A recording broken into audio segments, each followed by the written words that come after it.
Proceduralisht, qasja është e gabuar, sepse ky është buxhet që është miratu në tetor të vitit të 2025.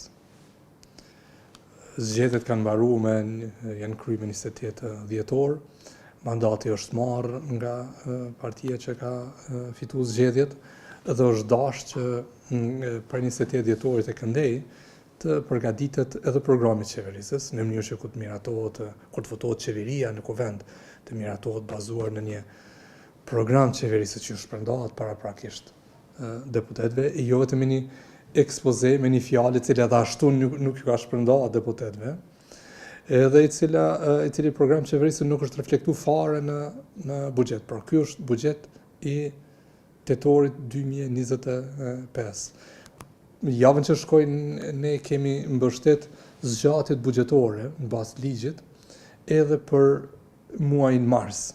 Pra nuk ka pas asnjë nguti që të sjellët në kuvend një buxhet i tetorit vitit 2025 që nuk reflekton orientimet e reja programore të mandatit të ri të qeverisë. Ky buxhet nuk është buxhet i vitit 2026. Në fakt, i tërë buxheti është buxhet që është miratuar në tetor të vitit kaluar dhe është buxhet i përkohshëm, është buxhet që nuk sjell kur një projekt të ri, 81% të vijave buxhetore të investimeve kapitale janë vazhdimësi e projekteve.